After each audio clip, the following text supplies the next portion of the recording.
Shalom Bapak Ibu Saudara yang terkasih di dalam Tuhan Yesus Kristus. Mari kita luangkan waktu pada hari ini untuk beribadah doa Rabu. Mari kita naikkan pujian Sungguh Besar Setiamu.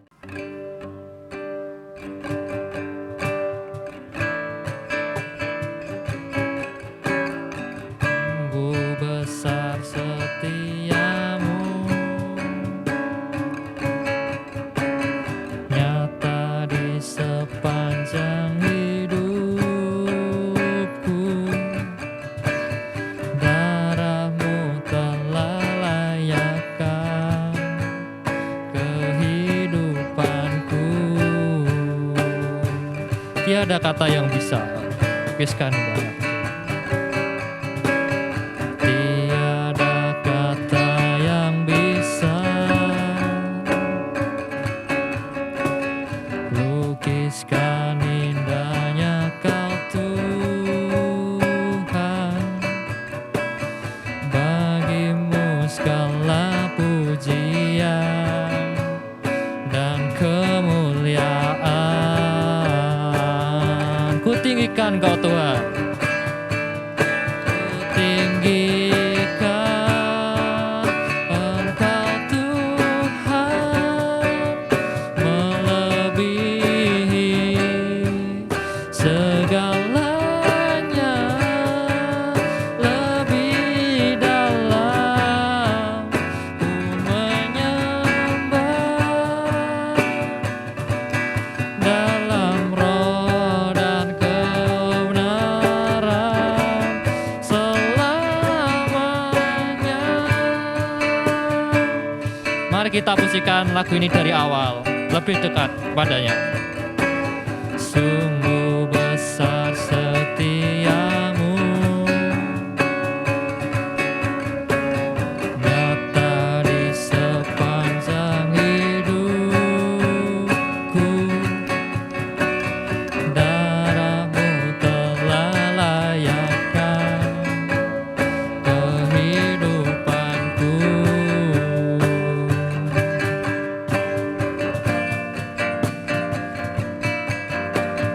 Tiada kata yang bisa lukiskan indahnya Kau Tuhan. Bagimu segala pujian dan kemuliaan.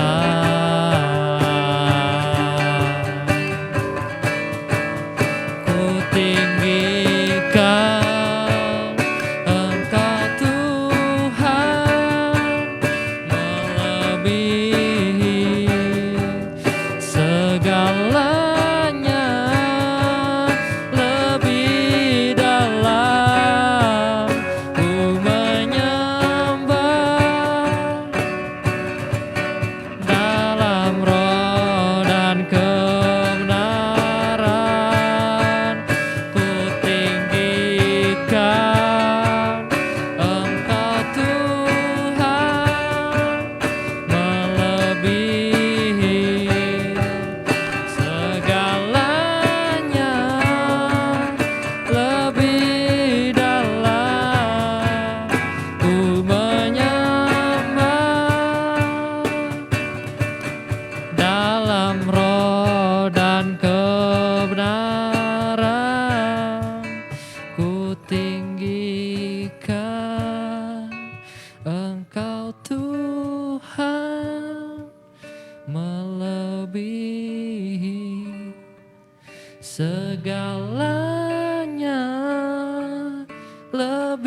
Mari kita berdoa.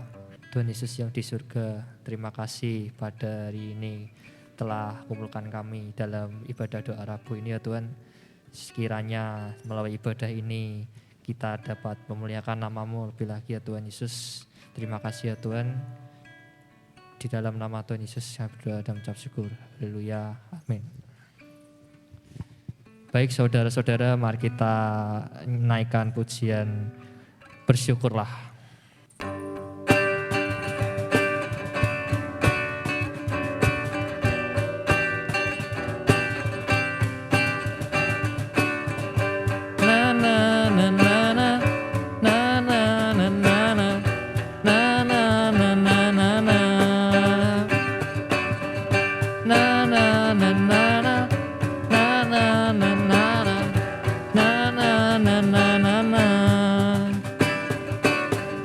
Haleluya, ku memuji-Mu Tuhan, karena kasih-Mu tak berkesudahan. Bernafas memuji Sang Raja, di atas gunung dan di dalam samudra. Tanganku pun angkat padamu, mensyukuri rahmat yang Kau beri. Kakiku melompat bagimu, sebab rahmat-Mu baru setiap hari. Bersyukurlah kepada Tuhan, sebab Dia baik, sebab Dia baik. Bahwasanya itu selamanya, kasih setianya, kasih setianya. Na na na na na, na na na na na, na na na na na na. Haleluya, ku memuji-Mu Tuhan, karena kasih-Mu tak berkesudahan. Biar yang bernafas memuji Sang Raja, di atas gunung dan di dalam samudra. Tanganku pun angkat padamu, mensyukuri rahmat yang Kau beri. Kakiku melompat bagimu, sebab rahmat-Mu baru setiap hari. Bersyukurlah kepada Tuhan, sebab Ia baik, sebab Ia baik. Bahwasanya untuk selamanya, kasih setianya, kasih setianya. Na na na na na, na na na na na, na na na na na na. Bersyukurlah kepada Tuhan, sebab Ia baik, sebab Ia baik. Bahwasanya itu selamanya, kasih setianya, kasih setianya. Na na na na na, na na na na na, na na na na na na.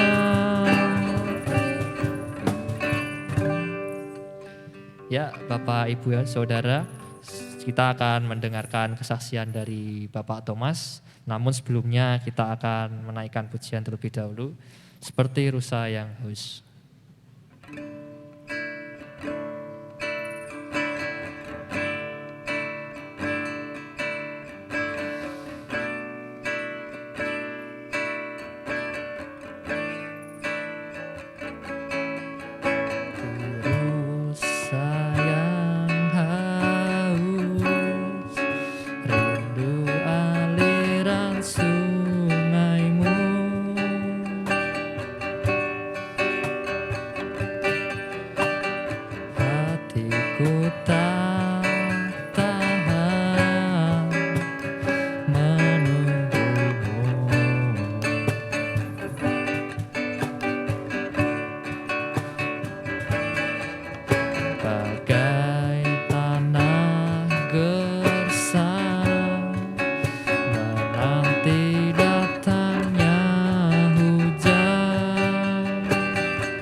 bagimu, seluruh isi hatiku kau tahu,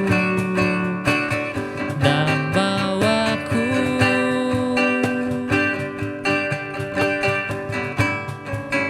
untuk lebih dekat lagi padamu, tinggal dalam indahnya dekapan kasih-Mu. Mari Bapak Ibu kita lebih mendekatkan diri lagi ke hadirat Tuhan Yesus Kristus. Terus sayang haus, rindu aliran sungai-Mu,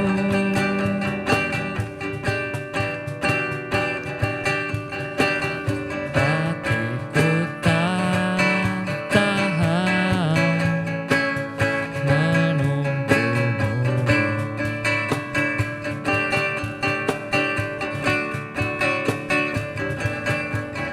Bagai tanah gersang menanti datangnya hujan,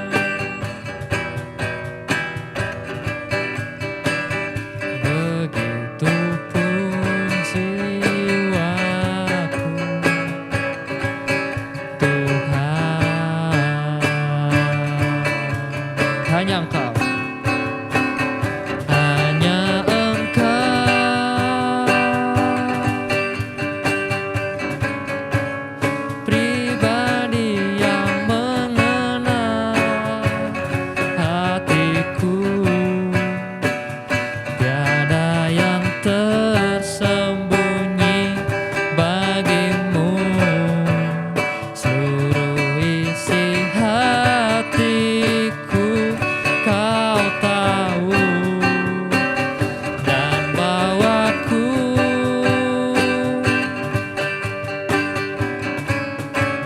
untuk lebih dekat lagi padamu,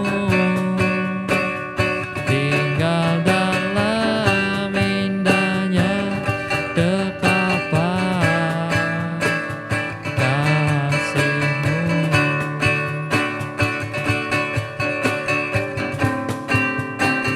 Hanya Engkau,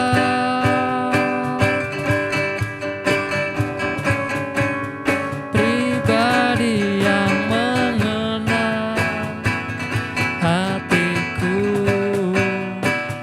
tiada yang tersembunyi bagimu, seluruh isi hatiku kau tahu, dan bawaku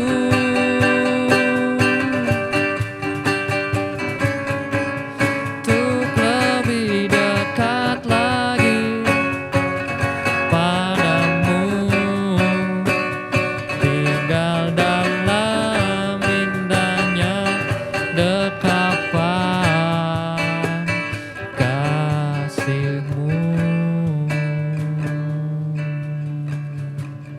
Bapak, Ibu, Saudara yang terkasih di dalam Tuhan Yesus, saya mengucapkan terima kasih pada sore hari ini diberi kesempatan untuk menyampaikan pengalaman hidup saya bersama-sama dengan Kristus yang menyertai apa yang akan kami sampaikan kepada Bapak Ibu Saudara. Pastinya sudah mengalami semuanya. Namun mungkin ada perbedaan pengalaman hidup. Jadi fakta hidup yang kami lewati bersama-sama dengan Tuhan Yesus, itu kami awali pada tahun 1985. Waktu itu saya belum percaya kepada Tuhan Yesus. Dan saya diinjili oleh teman yang terlebih dahulu percaya kepada Tuhan. Dan sering sekali bahwa Yesus adalah juru selamat Yesus adalah sang penolong. Saya sampai mengancam orang yang menginjili saya itu. Kalau kamu bicara tentang Yesus, tak tempiling, itu fakta. Lebih baik saya mati daripada ikut Yesus. Waktu itu saya tahun 85 itu di Jakarta. Dan kebetulan saja setelah beberapa kali diinjili, diajak ke gereja, saya tanya, mau kemana? Teman saya namanya Marianto. Mau ke gereja, ada acara apa? Ada acara PKMB. Apa itu PKMB? Saya ikut boleh. Saya ikut mau kenalan dengan ceweknya. Mau enggak ya? Mau. Setelah mau, saya ikut, motivasi saya tidak ikut kepada Tuhan Yesus. Tetapi saya ingin mencari kenalan. Namun setelah sampai di gereja, itu di luar dugaan. Apa yang terjadi di dalam hidup saya, itu belum pernah mendengar. Bahkan sambutan apa yang disampaikan oleh pembawa acara saat itu sangat menyentuh hati saya. Saya mengucapkan terima kasih kepada saudara saya yang baru hadir bersama-sama dengan PKMB Gereja Baptis Indonesia Cengkareng waktu itu. Saya kena dengan kenapa? Saya baru kenal sekali ini dianggap saudara, dianggap sahabat, ternyata kok dekat sekali. Dengan kedekatan ini saya waktu itu malam minggu acara PKMB-nya. Minggunya saya bilang dengan Marianto tadi, saya ikut ke gereja. Oh yang benar. Karena teman saya itu pernah saya ancam, nek kowe cerita bab Yesus di depan saya tak tapuk. Itu benar. Tetapi setelah saya masuk gereja dan sambutan, ternyata ada kata-kata yang sederhana. Mengucapkan terima kasih atas kehadiran saudara saya. Saya belum pernah mendengar. Agama saya yang lalu tidak ada sambutan seperti itu. Jadi waktu itu saya masuk mengambil keputusan ikut sekolah minggu. Saya umurnya 25 tahun. 25 tahun baru percaya pada Tuhan Yesus. Setelah itu saya ikut kelas dewasa. Kelas dewasa ikut persiapan baptis. Setelah ikut persiapan baptis, saya 6 bulan kemudian dibaptis. Tetapi ternyata rencana Tuhan itu di luar apa yang kami alami saat itu. Begitu saya baru selesai dibaptis, saya dapat berita bahwa ibu saya itu sakit keras waktu itu. Jadi tahun 1985 saya bekerja di Jakarta, dapat berita orang tua saya sakit, itu sudah divonis oleh dokter bahwa ibu saya itu sudah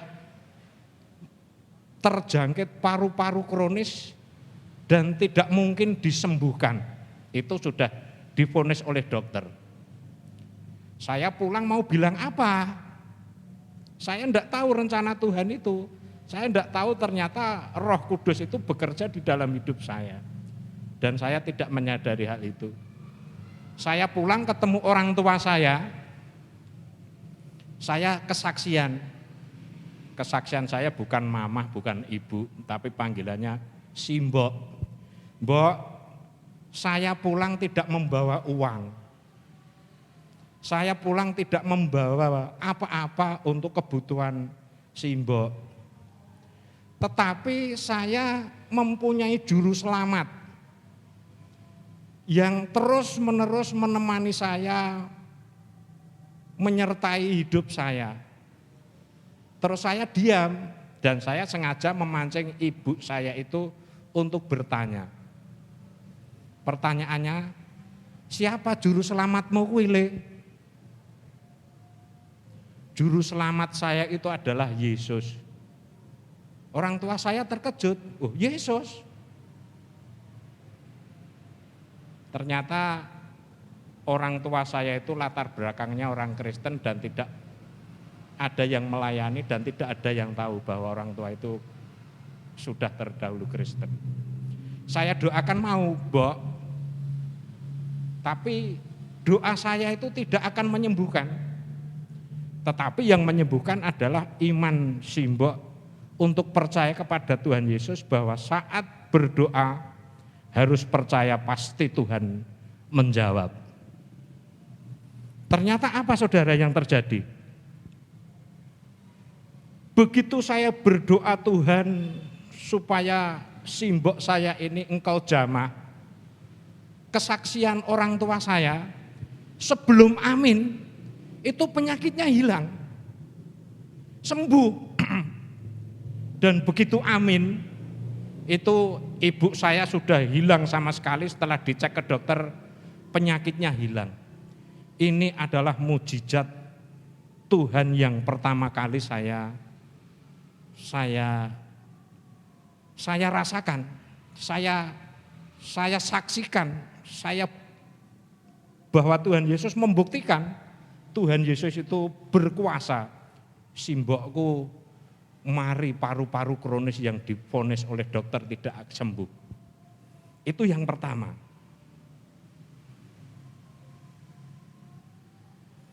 Setelah itu masalah yang kedua, saya sendiri mengalami masalah yang hebat, yang masalahnya itu susah untuk diungkapkan, tetapi saya mendengar khotbahnya Pak Sentot Sadono waktu itu.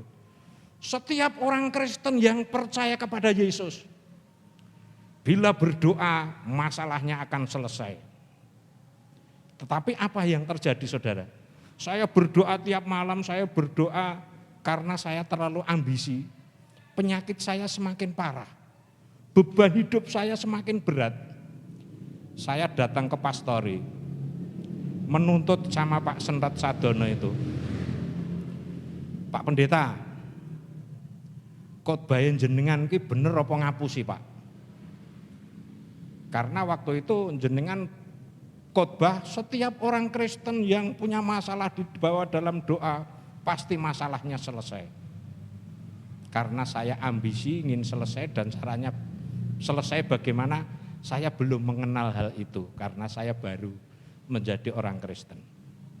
Setelah saya sampaikan Pak Pendeta menjawab, sudah, apa yang mau kamu sampaikan? Sudah Pak, ya sekarang saya tak bicara, kamu mendengarkan. Jangan bicara sebelum saya menyuruh kamu bicara. Tetapi ternyata bahwa saya itu sendiri adalah sakit. Sakit secara pemikiran. Iman saya juga belum tumbuh, tetapi ambisi saya ingin mencapai apa yang saya harapkan itu terlalu berlebihan. Sehingga saya tidak menyentuh kuasa Tuhan itu seperti apa, berharap kepada Tuhan itu seperti apa, dan itulah yang terjadi dalam hidup saya. Timbul masalah, masuk kelas dewasa, dibaptis. Nah, setelah itu Tuhan, Pak Pendeta memberi jalan, bahwa kamu harus bangkit. Kondisi kamu adalah lemah. Seperti jalan yang rusak itu tidak mungkin kamu akan dilewati oleh banyak orang. Tetapi kalau imanmu itu tumbuh dan kamu berharap kepada Yesus, itu kamu akan dipakai oleh Allah. Saya semakin bingung dipakai Allah apanya saya, karena saya itu kondisinya waktu itu memang saya benar-benar bingung. Setelah pengalaman demi pengalaman, itu Allah memanggil ternyata pada saat-saat seperti itu, akulah jalan kebenaran dan hidup.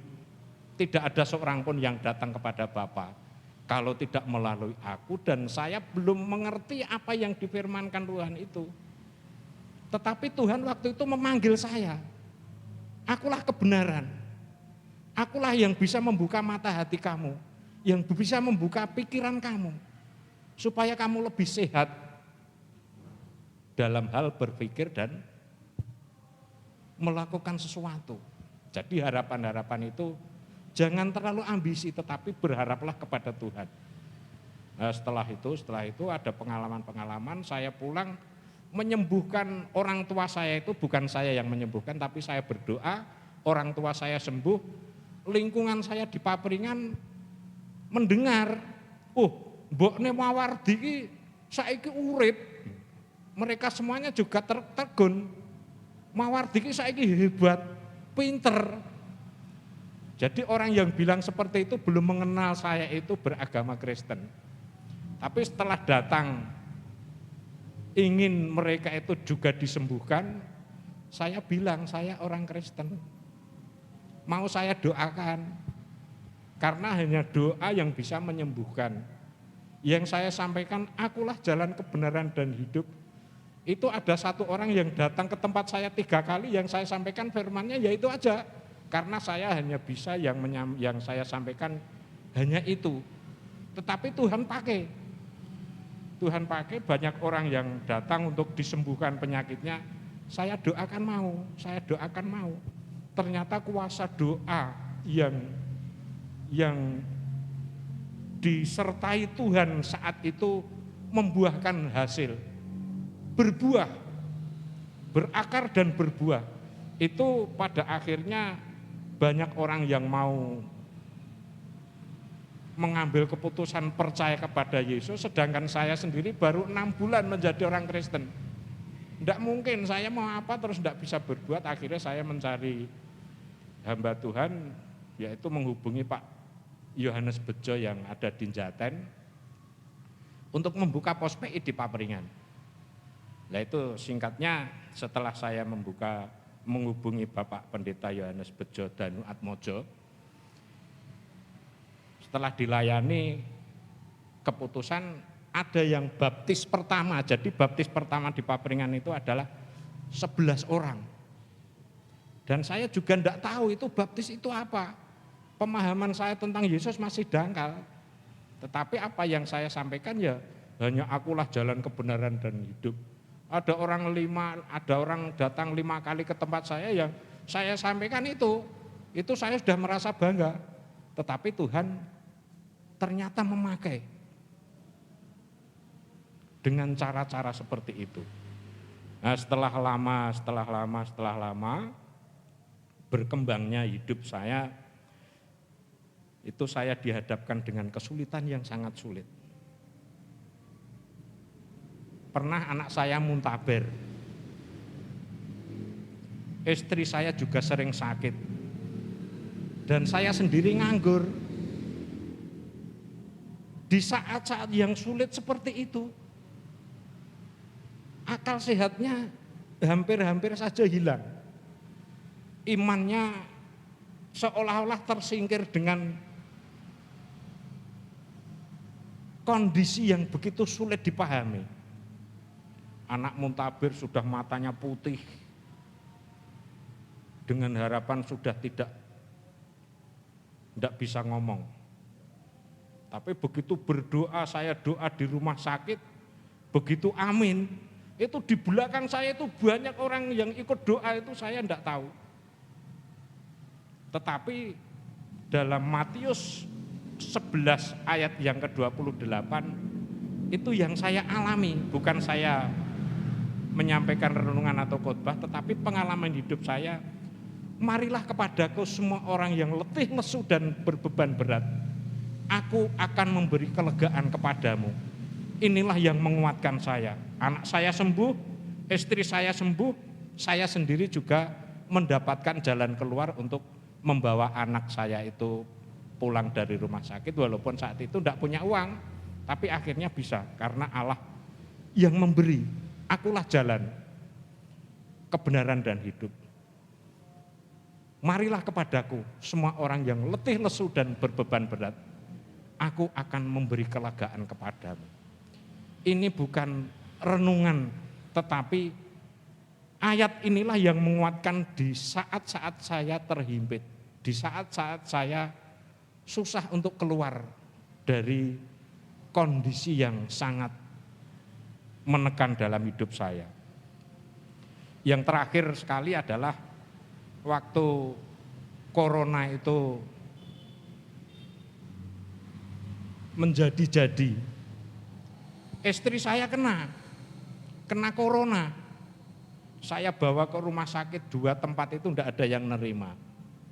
Setelah di swab, istri saya positif. Saya suruh menyampaikan surat dari hasil swab dari rumah sakit paru-paru itu ke puskesmas terdekat. Tetapi saya berpikir, kalau sampai istri saya tahu positif kena corona, itu akan hilang daya tahan tubuh. Akan merosot, akan hilang karena dengan ketakutan yang begitu hebat, orang yang sehat saja takut, apalagi orang yang kena. Itu tidak saya kasih tahu. Karena apa? Karena ketakutan yang berlebihan itu akan mengurangi beberapa persen dari kondisi fisik yang akan menjadikan menurunnya kondisi fisik karena rasa takut yang berlebihan itu. Jadi begitu kena corona, saya sendiri juga bingung arep tak kapake iki. Dan itu semuanya pasti harus ada tindakan. Nah, ini tindakan apa yang harus saya ambil? Pokoknya saya hanya satu yang saya lakukan di dalam keluarga itu. Saya berdoa, istri saya nyesek Pak, kepala pusing Pak, muntah Pak. Saya selalu berdoa setiap saat. Setiap saat, kapan doanya? Setiap saat. Setiap mengeluh, setiap merasakan begitu hebatnya rasa sakit itu, nyesek Pak, saya doa. Begitu saya berdoa, itu Tuhan menjawab secara langsung. Sudah sembuh, sudah. Nanti beberapa menit lagi perut saya Pak, saya berdoa sembuh. Jadi waktu yang sangat menakutkan itu, orang lain ada yang 1 minggu, tetapi istri saya sembuh. Dan tidak saya kasih tahu. Anak saya juga tidak tahu. Kelaparan, karena tidak ada yang menyuplai makanan ke keluarga saya itu. Saya kalau jam 6 pagi keluar cari makanan untuk istri saya itu. Sore keluar, saya tidak menganggap kalau ketemu orang itu saya ketemu, pokoknya anak istri saya bisa makan, dipelihara, tetapi yang terpenting adalah bukan makanan dan minuman yang diberikan, tetapi adalah kekuatan doa yang saya alami bersama-sama dengan anak dan istri keluarga saya. Setiap ada masalah, saya bawa di dalam doa. Setiap ada kondisi-kondisi yang sangat menekan di dalam keluarga saya bawa di dalam doa. Ternyata kunci kehidupan keluarga yang saya alami doa. Doa adalah kebutuhan pokok untuk keluarga saya. Jadi bukan saya menyampaikan renungan, tetapi yang menguatkan saya adalah 3 ayat tadi. 3, yang pertama adalah akulah jalan kebenaran dan hidup, tidak ada seorang pun yang datang kepada Bapa kalau tidak melalui Tuhan Yesus. Dan saya meyakini itu, saya lewati Tuhan Yesus itu, ternyata semuanya bisa berjalan dengan baik. Marilah kepadaku semua orang yang letih, lesu, dan berbeban berat. Saya sering letih, lesu, saya sering berbeban berat. Seperti apa yang letih, yang lesu, yang berbeban berat itu, yang menindih di dalam kehidupan itu, saya datang kepada Tuhan Yesus. Saya serahkan, saya lepaskan, saya letakkan di dalam tangan kuasa Yesus. Dan semuanya bisa teratasi. Yang terakhir adalah Matius pasal yang ke-26 ayat 41. Berjaga-jagalah dan berdoalah supaya kamu jangan jatuh ke dalam pencobaan. Roh memang penurut, tetapi daging lemah. Mari Bapak, Ibu, dan Saudara yang terkasih, pengalaman hidup saya yang benar-benar pengalaman saya dengan doa, dengan mendengarkan dan datang dalam panggilan Tuhan. Akulah jalan dan kebenaran. Saya membuktikan. Marilah kepadaku semua orang yang letih, lesu, dan beban berat. Aku akan memberi kelegaan. Setelah saya datang dan menyerahkan, kelegaan itu saya alami. Berjaga-jaga dan berdoalah supaya jangan jatuh ke dalam pencobaan. Itu saya selalu berdoa di tengah-tengah keluarga, bersama-sama keluarga. Kalau ada masalah, ya pernah ada masalah. Tetapi semuanya bisa teratasi. Semuanya bisa diselesaikan, tidak ada hal yang rahasia.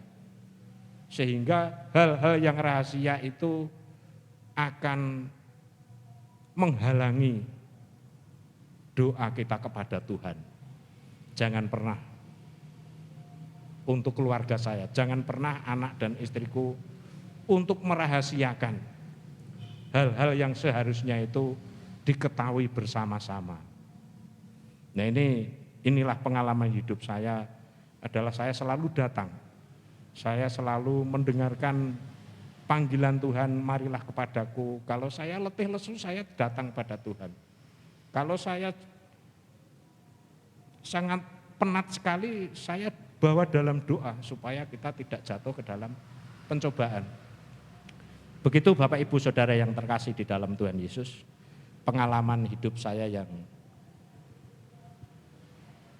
boleh kami alami, itu kiranya juga akan membawa berkat bagi Bapak, Ibu, dan saudara-saudara semuanya. Dan satu hal yang saya selalu mengajak kepada anak dan istri, kalau kita mendengar informasi adalah data untuk pribadi harus hati-hati. Data pribadi yang salah itu membuat rencana keluarga juga salah. Kalau sudah rencana salah, jadi pengambilan keputusan salah. Kalau sudah salah terus-menerus, ya hidup kita jadi rusak. Saya mengajak keluarga saya seperti itu, supaya hidup keluarga kita tidak rusak. Kita harus terbuka, saling komunikasi, ada informasi ya harus selektif. Saya mengajak anak istri saya seperti itu. Inilah pengalaman hidup yang telah kami rasakan selama ini. Kiranya Tuhan memberkati Bapak, Ibu, dan saudara-saudara semuanya. Terima kasih. Tuhan memberkati. Selamat berdoa Rabu bersama keluarga di rumah, dan Tuhan Yesus memberkati.